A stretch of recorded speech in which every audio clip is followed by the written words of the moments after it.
ಹೆಸರು ಮಣಿಕಂಠ ಅಂತ. ಒಂದು ಹಾಸನ ಡಿಸ್ಟ್ರಿಕ್ಕು ಬೇಲೂರು ತಾಲೂಕು ಇರುಪೆ ಗ್ರಾಮ. ನಮ್ಮ ಅಪ್ಪನ ಹೆಸರು ಸ್ವಾಮಿ. ಅಲ್ಲಿ ಓದಿದ್ದು 8ನೇ ಕ್ಲಾಸ್ ಅಷ್ಟೇ, ನಾನು ಓದಿ ಜಾಸ್ತಿ ಓದಿಲ್ಲ. ನಮ್ಮ ಊರಲ್ಲೆಲ್ಲ ಆಲ್ಮೋಸ್ಟ್ ಬೇಕ್ರಿಗೆ ಕೆಲಸಕ್ಕೆ ಹೋಗೋದೆಲ್ಲ ಮಾಡೋದು. ಅದರಿಂದ ಬೇಕ್ರಿ ಫಸ್ಟ್ ಹೈದ್ರಾಬಾದ್ಗೆ ಬೇಕ್ರಿ ಕೆಲಸಕ್ಕೆ ಹೋಗಿದ್ದು. ಅದಾದಮೇಲೆ ಇದು ಈ ಬೇಕ್ರಿ ಮಾಡಿ 1.5 ವರ್ಷ ಆಯಿತು. ನಾನು ಫಸ್ಟು ಬೆಂಗಳೂರಲ್ಲಿದೆ ಬೇಕ್ರಿ, ಈಗಲೂ ಬೆಂಗಳೂರಲ್ಲೇ ಇದೆ ಬೇಕ್ರಿ. ಅದು ಮಗ ನಡೆಸ್ತಾರೆ. ಇಲ್ಲಿ ಬಂದು 1.5 ವರ್ಷ ಆಯ್ತು ನಾನು ಬೇಕ್ರಿ ಮಾಡಿ. ಇಲ್ಲಿ ಬರೋ ಕಾರಣ ಏನಂದರೆ ಏನಿಲ್ಲ, ಮಾಡಬೇಕು, ಇನ್ನೊಂದು ಮಾಡಬೇಕು ಬೇಕ್ರಿ. ನಮ್ಮ ಮಗ ನಾನು ಮಾಡಬೇಕು ಅನ್ನೋದು ಇರ್ತದೆ. ಇಲ್ಲಿ ಬೇಕ್ರಿ ಮಾಡಿದ್ವಿ, ಜಾಗ ನೋಡಿ ಮಾಡಿದ್ವಿ. ಒಂದು ಏರಿಯಾದ ಫುಡ್ ಸರ್ವೆ ಮಾಡಿದ್ರೆ ಹ್ಞೂ, ಒಂದು 2 ದಿವಸ ಇಲ್ಲಿ ಆಲ್ಟಿಂಗ್ ಆಗಿ ಸರ್ವೆ ಮಾಡ್ಕೊಂಡು ಮಾಡಿದ್ದು. ನೀವು ಶುರು ಮಾಡಿದಾಗ ಈ ನಮೂನೆ ಬೇಕ್ರಿ ಇರಲಿಲ್ವಾ? ಇರಲಿಲ್ಲ, ನಂದಿರಲಿಲ್ಲ. ಈ ಥರ ನಿಮ್ಮದು ಅಂತಲ್ಲ, ಈ ಥರ ದೊಡ್ಡ ಬೇಕ್ರಿ ಇರಲಿಲ್ಲ. ಬೇಕ್ರಿ ಪಾಸಿಟಿವ್ ಅನುಕೂಲ ಮಾಡ್ಕೊಂಡಿದ್ದೀರಾ? ನಾನೇ ರೆಡಿ ಮಾಡ್ಕೊಂಡಿದ್ದು. ಗದ್ದೆ ಅನುಕೂಲ ಮಾಡಿದ್ದೀರಾ?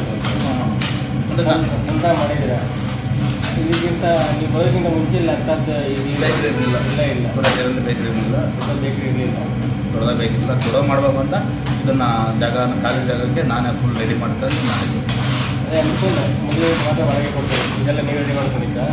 ಅದು ಇದೆಲ್ಲ ನಾನು ರೆಡಿ ಮಾಡ್ಕೊಂಡು ಪ್ರಿಂಟರ್ ಹಿಂಗೆ ಡೆಕೋರೇಷನ್ ನಿಂತಿರುತ್ತೆ, ಬಿಲ್ಡಿಂಗ್ ಅವ್ರಿರುತ್ತೆ, ಖಾಲಿ ಜಾಗ ಬಿಲ್ಡಿಂಗು ಅಲ್ಲ, ಇದು ಪೂರ್ತಿ ಖಾಲಿ ಇತ್ತ? ನೆಲಬಾಡಿಗೆ ಇದು ಅವ್ರದ್ದೇನಲ್ಲ, ಇದು ಸೆಡ್ಡಾರು ನಾನೇ ಹಾಕಿದ್ರೆ ನೆಲಬಾಡಿಗೆ ಇತ್ತು 30,000 ಬರುತ್ತೆ. ಯಾರ್ದಿತ್ತು? ರಾಘಣ್ಣ ಅಂತ 63 ಬಂದ ಶುರುವಿನಲ್ಲಿ ಹೇಗಿತ್ತು ವ್ಯಾಪಾರ? ಶುರುವಿನಲ್ಲಿ ಹೆಂಗಿತ್ತು ವ್ಯಾಪಾರ? ಸ್ಟಾರ್ಟಿಂಗ್ ಟೈಮ್ ಚೆನ್ನಾಗಿತ್ತು ಚೆನ್ನಾಗಿತ್ತು, ಓಕೆ ಅನ್ನೋಂಗಿತ್ತು. ಇವಾಗ 2 ಬೇಕಾದ್ಮೇಲೆ ಸ್ವಲ್ಪ ಕಮ್ಮಿ ಆಯಿತು. 2 ಬೇಕು ಯಾವುದೇ ಈಗ ಬಸ್ ಸ್ಟ್ಯಾಂಡ್ ಆಪೋಸಿಟ್ ಒಂದು ಐತೆ, ಬಸ್ ಸ್ಟ್ಯಾಂಡ್ ಆಪೋಸಿಟ್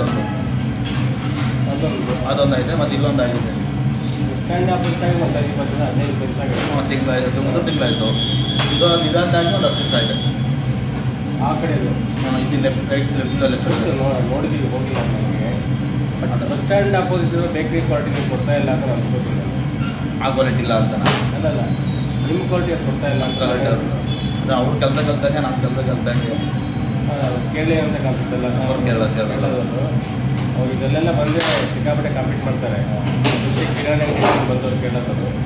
ಬಟ್ ಈಗ ನಮ್ಮೂರಾಗಿ ಅವ್ರನ್ನ ನೀವು ಮತ್ತೆ ಮತ್ತು ನಿಮಗೆ ಇದು ಕೊಡ್ತಾ ಇಲ್ಲ. ಕೆಲಸ ಕಲ್ತಂಗೆ ನಾವೆಲ್ಲ 5 ಗಂಟೆಯಲ್ಲೇ ಕೆಲಸ ಕಲ್ತಿರೋದು ಆಗ್ಲಿಂದಲೂ ಅಷ್ಟೇ. ಯಾವ ಊರು ಹೆಂಗಾರು ಊರು ಅಂದರೆ ಇದು ಮಾದೇಹಳ್ಳಿ ಅಂತ ಒಂದಿದೆ ನಮ್ಮ ಪಕ್ಕ, ಅದು ಆ ಐನೂರು ಒಬ್ಬಿದ್ದಾರೆ.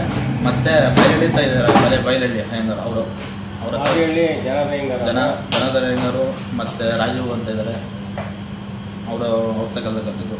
ಇನ್ನು ಅವ್ರು ತಗೋದ್ರೆ ಬೈಲಹಳ್ಳಿ ತಗೋದ್ರೆ ತಾತಪ್ಪ ನಾರಾಯಣ ಅಂತೆಲ್ಲ ಇದ್ದಾರೆ, ಅವ್ರ ಹತ್ರ ಕೆಲಸ ಕಲ್ತಿದ್ರು. ಇವರೆಲ್ಲ ಬೇಕ್ರಿ ಕೆಲಸ ಬಿಟ್ಟು ಕಲ್ಸುತ್ತೆ. ಈಗ ನಾರಾಯಣ ಮಾಡ್ತಾರೆ. ಇವರೆಲ್ಲ ಬಿಟ್ಟಿರುವಾಗ ತುಂಬ ಕೆಲವೇ ಜನ ಅವರೆಲ್ಲ ಮಕ್ಕಳೆಲ್ಲ ಇಂಜಿನಿಯರಿಂಗ್ ಓದ್ತಿದ್ರು. ಅವರಲ್ಲಿ ಚೆನ್ನಾಗಿ ಮಕ್ಕಳೆಲ್ಲ ಚೆನ್ನಾಗಿದ್ದಾರೆ. ನಮ್ಮ ಉದ್ದೇಶ ಬೇಕ್ರಿ ಬರೋ ಉದ್ದೇಶ ಅಂದರೆ ನಮಗೆ ನಿಜ ಆಗ್ತಿಲ್ಲ. ಆಮೇಲೆ ನಮ್ಮ ಇದೆಲ್ಲ ಮಾಡ್ತಾ ಇದ್ದಾರಲ್ಲ, ಬೇಕ್ರಿ ಗಮಗಮ ಅಂತ ಇದೆ. ಅದಕ್ಕೆ ಅಲ್ಲೆಲ್ಲ ಟೇಸ್ಟ್ ಮಾಡೋದು, ಸಿಂಪಲ್ ಎಂಟ್ರಿ ಮಾಡೋಕ್ಕಾಗಲ್ಲ ನಾವು. ಅದಕ್ಕೆ ಅಲ್ಲಿ ಆಸೆ ಇಂಪಾರ್ಟಿಗೂ ಒಂದು ವ್ಯತ್ಯಾಸ ಇದೆ, ಗೊತ್ತಾಯ್ತಾ? ಅವರಲ್ಲಿ ಪ್ರಪೋರ್ಷನ್ ಕಾಣಿಸ್ತಾ ಇಲ್ಲ. ನಿಮ್ಮಲ್ಲಿ ಪ್ರಪೋರ್ಷನ್ಗೆ ನಾನು ನೋಡ್ತಾ ಇದ್ದೀವಿ. 2 ಸಲ ಬಂದು 3ನೇ ಸಲ ಬಂದಿರೋದು ನಾನು. ಅದು ಮೇಂಟೈನ್ ಮಾಡಿ. ಮತ್ತು ನಿಮ್ಮಲ್ಲಿ ಅದೆಲ್ಲ ಮೆಟೀರಿಯಲ್ ಎಲ್ಲಿ ತರಿಸ್ಕೊತೀರಾ? ಇಲ್ಲೇ ಬರುತ್ತಲ್ಲ ಐಟಮ್. ಇಲ್ಲಿಂದ ವೆಲ್ ಕಾರ್ಟ್ ಅಂತ ಮೈದಾದ ಎಲ್ಲ ಬರುತ್ತೆ. ವೆಲ್ ಕಾರ್ಡ್ ಆಮೇಲೆ ಮಾರುತಿ ಅಂತ ಬರ್ತಾರೆ. ವೆಲ್ ಕಾರ್ಡ್ನವ್ರು ಆಯಿಲ್ ಗಿಲ್ ಅಪ್ಲೈ ಮಾಡ್ತಾರೆ. ಆಯಿಲ್ ಸಪ್ಲೈ ಮಾಡ್ತಾರೆ, ರುಚಿ ಕೂಡ ಅಷ್ಟೇ ಆಯಿಲ್ ಸಪ್ಲೈ. ನಿಮಗೆ ಇದೆಲ್ಲಿದೆ ವೆಲ್ ಕಾರ್ಡ್ ಆಫೀಸ್ ಎಲ್ಲಿದೆ? ಟಿಪ್ಪೂರು ಬೆಳ್ಳೂರು ಕ್ರಾಸ್. ಟಿಪ್ಪೂರು ಈ ಬೆಳ್ಳೂರು ಕ್ರಾಸ್ ಬರ್ತಲ್ಲ, ಅವ್ರು ಬರಲ್ಲ. ಅದೊಂದು ಲ್ಯಾಂಡ್ ಮಾರ್ಕ್ ಇರ್ತಾವಲ್ಲ, ಇಷ್ಟ ಆಗುತ್ತೆ. ದುಡ್ಡು ಕಾಸಿರುತ್ತೆ, ಅದು ಅದಕ್ಕೆ ಹೋಗ್ತೀರ. ವೆಲ್ ಕಾರ್ಡ್ನವ್ರಿಗೆ ಏನು ಕಲಬೆರಕೆ ಬರಲ್ಲ? ಕಲಬೆರಕೆ ಅನ್ನೋದು ಏನು ಗೊತ್ತಾ, ಬಟ್ ವೇಣುಗೋಪಾಲ್ ಮೈದಾ ಅದೇ ಯೂಸ್ ಮಾಡೋದು. ಮತ್ತು ರುಚಿ ಕೂಡ ಆಯಿಲ್ ಅದು ಬಿಟ್ಟರೆ ಇವ್ರ ಕಡೆ ಅಂತ ಮತ್ತೆ ಬೇರೆ ಹಾಕ್ಕೊಳಲ್ಲ. ಮತ್ತು ಮಾರುತಿ ಏಜೆನ್ಸಿ ಬರ್ತಾರೆ, ಅವ್ರ ಸನ್ಫ್ಯೂರ್ ಆಯಿಲ್. ಸನ್ಫ್ಯೂರ್ ಚೆನ್ನಾಗಿರುತ್ತೆ. ಸನ್ಫ್ಯೂರ್ ಚೆನ್ನಾಗಿರುತ್ತೆ. ಸನ್ಫ್ಯೂರಿಗೆ ಒಂದು ಕಾಲದಲ್ಲಿ ತುಂಬ ಹೆಚ್ಚಿತ್ತು, ಇವಾಗ ಇಲ್ಲ ಅಂತ ಕಾಣಿಸ್ತಿದೆ. ಎಲ್ಲ ಮಾತು ಮುಂಚೆ ಚಿಕನ್ ಗೋಲ್ಡ್ ಅಂತ ಹಾಕೊಂಡ್ಬಿಡ್ತಾರೆ. ಆ ಲೇಬಲ್ ತುಂಬ ಕಲರ್ಫುಲ್ಲ ಚೆನ್ನಾಗಿರುತ್ತೆ. ಆಮೇಲೆ ಅಡಲ್ಟ್ರೇಷನ್ ಐಟಮ್ ಏನು ಯೂಸ್ ಮಾಡಲ್ವಾ? ಏನು ಸರ್? ಅಡಲ್ಟ್ರೇಷನ್ ಕಲಬೆರಕೆ ಪದಾರ್ಥನ ಉಪಯೋಗಿಸ್ತಾರೆ? ಆ ಥರ ಏನಿಲ್ಲ, ಆ ಥರ ಇಲ್ಲ. ನಿಮಗೆ ಗಮನಿಸ್ತಾ ನಮ್ಮದು ಐಟಮ್ಮು ಅಂದರೆ 3 ದಿವಸಕ್ಕೆ ಕೆಟ್ಟೋಗ್ಬಿಡುತ್ತೆ. ಎರಡು ದಿವಸ ಹೋಗಿ 3 ದಿವಸ ಕೆಟ್ಟೋಗ್ಬಿಡ್ತು ಐಟಮ್, ಅಂಥ ಐಟಮ್. ಈಗ ಕಲಬೆರಕೆ ಹಾಕಿ ವಾರ 15 ಸಿಗ್ತಾರೆ, ಆ ಥರ ಒಂದು ಕಲಬೆರಕೆ ಐಟಮ್ ಇಡಲ್ಲ. ಸಾಕಕ್ಕೆ ಆಗ್ತಾ ಇಲ್ವಾ? ಅದು ಯೂಸೇ ಮಾಡಲ್ಲ. ಪ್ರಾಫಿಟ್ ಬರಬೇಕಲ್ಲ ನಿಮಗೆ? ಪ್ರಾಫಿಟ್ಟು ಬರೋದು ಸಾಕು, 2 ದಿವಸಕ್ಕಾಗಲ್ಲ, ಅದೇ ಸಾಕು ಸರ್ ಪ್ರಾಫಿಟ್. ಈಗ ಒಂದು ದಿವಸ ಕಸ್ಟಮರ್ ತಗೋದ್ರೆ ನಾಳೆ ದಿವಸ ಬರ್ತಾರೆ, ಅವರೊಂದು ವಾರ ಇಟ್ಕೊತು ಅಂದರೆ ಅದೇನು ಟೇಸ್ಟ್ ಎಲ್ಲ ಹೋಗುತ್ತೆ. ಅದು ಕಲಬೆರಕೆ ಹೆಚ್ಚಾಗಿ ಎಷ್ಟು ಖರ್ಚಾಗುತ್ತೆ ಅಷ್ಟು ಮಾಡ್ಕೋಬೇಕು. ಖರ್ಚಾಗೋದಕ್ಕಿಂತ ಜಾಸ್ತಿ ಮಾಡ್ಕೊಂಡು ಇಟ್ಕೊಳುತ್ತೆ, ಅದು ಬೇರೆ ಥರ ಅಷ್ಟೇ ಸರ್. ಡೈಲಿ ವರ್ಕರ್ಸಿದ್ದಾರೆ, ಯಾಕಂದ್ರೆ ಡೈಲಿ ವರ್ಕರ್ಸ್ ಸಂಬಳ ಕೊಡಲೇಬೇಕು. ಆದ್ದರಿಂದ ಡೈಲಿಯಲ್ಲಿ ಖಾಲಿ ಆಗುತ್ತೆ. ಡೈಲಿಯಲ್ಲಿ ಅಂದರೆ ಇಷ್ಟು ಬೇಕು ಅಷ್ಟೇ ಮಾಡ್ಕೊಳೋದು. ಯಾಕಂದರೆ ಇವತ್ತು ಜಾಸ್ತಿ ಮಾಡಿಸಿ ನಾಳೆ ರಜೆ ಕೊಡಿಸಿ ಮತ್ತೆ ನಾಡಿಗೆ ಹಂಗೆ ಮಾಡ್ಕೊಂಡು ಕಲಬೆರಕೆ ಐಟಮ್ ಮಾಡ್ಬೋದು, ಆ ಥರ ಮಾಡಲ್ಲ. ಡೈಲಿ ಮಾಡ್ಕೊಂಡಿದ್ದು ನಾಳೆ ನಾಡಿದ್ದು ಒಂದು ವಾರ ತನಕ ಮಾಡ್ಕೊಂಡು ಕೊಟ್ಕೊಡೋದು ಆ ಥರ ಐಟಮ್ ಐಟಮ್ ಇಲ್ಲ ಸರ್, ನಮ್ಮ ಹತ್ರ ಇಲ್ಲ. ಅಲ್ಲ, ಖರ್ಚಾಗಿದೆ ಏನು ಮಾಡ್ತೀರಾ? ಇಲ್ಲ ಸರ್, ಒಂದು ಲಾಭ ಅನ್ನೋದಿರುತ್ತೆ. ಈಗ ಐಟಮ್ ಮಾಡಾಕ್ತಾರೆ, ಡ್ರಮ್ಮು ಒಂದಿದೆ ವೇಸ್ಟೇಜ್ ಇದೆ, 2 ದಿವಸ 3 ದಿವಸ ಬಂದು ಹೋಗ್ತಿರ್ತಾರೆ ವೇಸ್ಟೇಜ್ ಡ್ರಮ್ಮಲ್ಲಿ.